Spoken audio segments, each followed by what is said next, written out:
Morning again and welcome back. You're watching and listening to Breakfast with Anne and Martin. Yeah, and joining us this morning is writer and journalist Emma Wolfe and broadcast legend Pete Price to go through the newspapers. Welcome back, chaps, for two very spirited runs, so let's make it the best of three. Emma, let's start with you. Cost of living crisis, but Sunseekers refuse to bow. Yeah, well, despite all the economic doom and gloom, people are still going on holiday. The average family is spending around $1,800 on their holidays this year, and they're still fleeing this miserable, grey, rainy country. Obviously, I'm sure you all saw the piece in the FT, I think it was yesterday, about the record profits. British Airways, Air France KLM, US Airlines, all of them just absolutely raking it in. Record high profits for the airlines.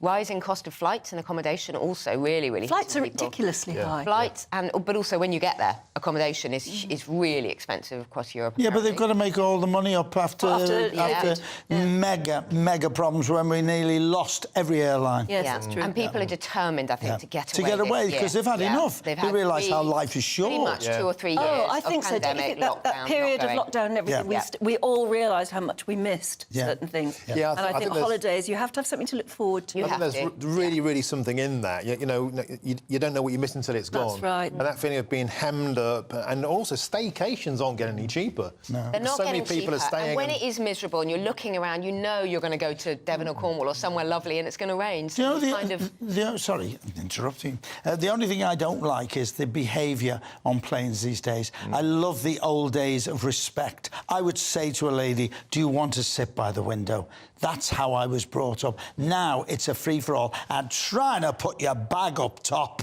is great. Ridiculous. And there's a certain group of people that have the most ridiculous, I won't mention who they are, you know who you are, that have the most ridiculous hand luggage, how they get away with it. Hand luggage, it's practically, you know, a fleet of suitcases. It's ridiculous. Somehow they've got it through. Then again, with a pram carrier, you can do all sorts of cunning things. You can put so much stuff on a pram, hang everything on a pram underneath. In the pram bag, you just stuff it with stuff. You're part of the problem, Emma. And then the problem is when you have to fold that pram and get on an aircraft holding a baby with all of your other stuff. But you see all the luggage, don't you? Yeah. Both the luggage that goes in the hold and the luggage that you're taking on the plane. You think, how is that plane ever going to get up in the air? How do you do it? I have never heard of this before. I saw a story recently where a plane, the pilot asked 50 people to volunteer to go off the plane. It was too heavy to take off. I'd never heard of that before. Wow. I thought that was really scary. Yeah. I didn't like that at all. We all take too much. Well, what's interesting is they're not weighing passengers. They're weighing your bag religiously. You can't go over your 20 kilogram. But, you know, people are getting a lot bigger. And so if you've got a lot of people, a lot of obese people on a plane, you might actually be way over the weight limit. A little bit of controversy there. Weighing the passengers as well as weighing the baggage. I think that's a great idea when you've got somebody... not doing it because it's a sensitive area, but, I mean, if you're talking about the weight of an aircraft, what's on it? And they used to do that when they first started flying commercially. They used to weigh the passengers. And balance them out. Yeah. And if you've got somebody very big next to you, they're sitting on top of you. Well, yes. And you're paying for... That's it. Would you mind? Get off. Hate it. You're in an economy seat and you're already cramped. Yes. And if somebody rather large sits down next to you, that's your journey done for. Paul Martin's time to move on. No, I'm not. I absolutely agree. It's a hugely political conversation about should larger passengers pay for two seats. It's become very political in America. There have been lawsuits about it. It is a topic which will rumble. Pete, another controversial topic, moving on to your story in The Observer today. Tobacco companies promoting flavoured nicotine patches. Very annoyed about this, very annoyed. The companies are exploiting a legal loophole to promote these flavoured nicotine pouches that go and sit under the tongue. And they can sell these to under 21-year-olds, so under 18-year-olds, and they can do it. And they say they're giving influencers on social media, they're paying them to do it, they're selling them at festivals. We are under a major problem here with this and also vaping. It really is. A friend of mine has given up cigarettes and is addicted to vaping, So we've got major problems ahead of us over this. But then the problem of vaping is that it's being marketed, so it's really being targeted at you know, teenagers, young people. The colours, the flavours, kids, bubblegum flavour. You're getting them hooked on nicotine. It still contains nicotine. What's interesting about and sugar. It may not be smoking. Dentists say that that kids vaping is a real problem, sugar on the teeth. Yep. You don't realise how much you're absolutely... And it's not just sugar like a sweet that you suck. It's sugar that's in a vapour form and it goes everywhere in the mouth. And what's interesting about this is that flavoured tobacco pouches are very popular in like Scandinavia and have been for many years. But there have been lots of health reports about when you put it next to sensitive skin, you start getting mouth cancers. Netherlands have just banned it. Yeah, and so if you shift the problem, so to speak, around your body... That is horrendous. Yeah. Why are we allowing this? The Netherlands have banned it, and Anne's saying, why are we allowing it? Why are we allowing it? But what is scary is we all know that people are getting addicted, and you see schoolboys and girls now on the bus with vaping. And, of course, you can get away with vaping a lot easier than cigarettes. So it really is a very scary thing. And to put a pouch under your mouth, and I love this description. What does this stuff say? It creates an incredible positive feeling. That's how they're selling it. Sugar. That's called addiction and drugs. Yeah. But playing devil's advocate, Pete, it's still better for you than smoking a fag. Well, I don't agree because my friend is addicted now to vaping. Yeah. They've gone off cigarettes and addicted to vaping, and the vaping is in the mouth 24/7. It's being marketed to a new market. Yeah. It's not just marketed to smokers, is it? And, of course, years ago, when you were unborn in the war, they gave cigarettes. The government would send cigarettes to the troops, soldiers, and they're... In the good old days.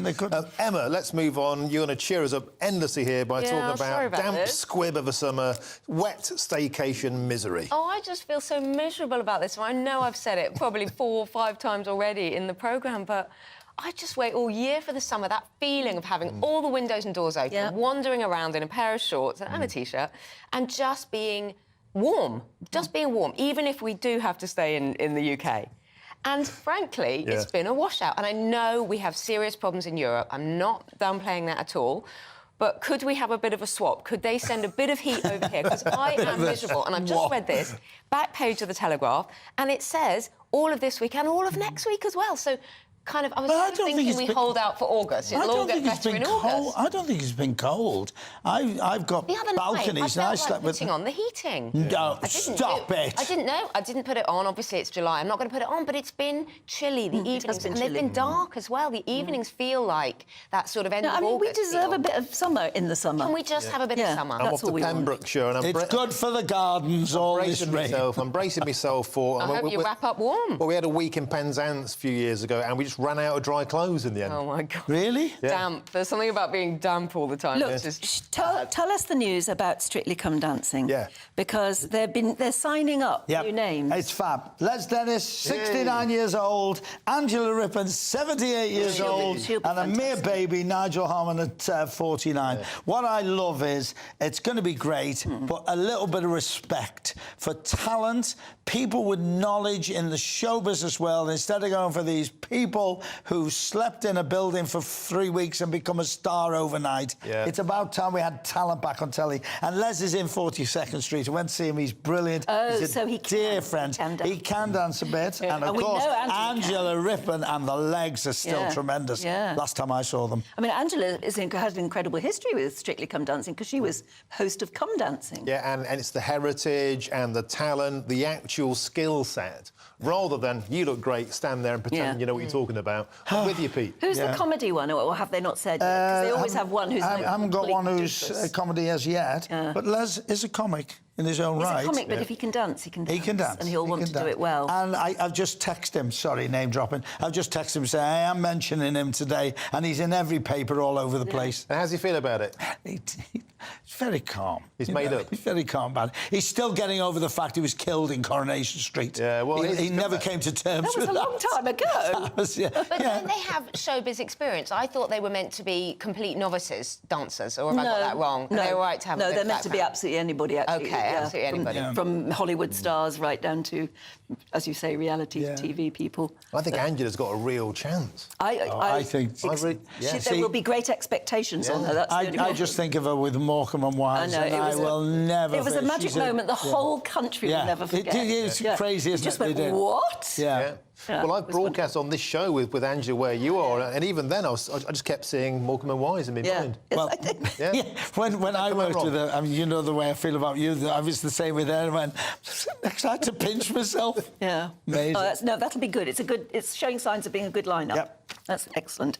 Right, so that's Strictly. What have we got next? Oh, much more seriously, Emma, but something that that we need to know more about, and that's the hidden delays people are in getting cancer care. Really, really concerning. I mean, you know, we know about targets and we know about people being seen within a certain amount of time, but actually, experts are saying, and the patient champion is saying, the Care Quality Commission, there's real delays for patients. They're waiting months for their diagnoses and then months more for treatment. They're missing the targets. People are falling into waiting lists and black holes after they've been referred to a specialist. So this is for suspected cancer. There's admin errors, there's cancellations, there's delays in getting your scans, getting your scan reports through.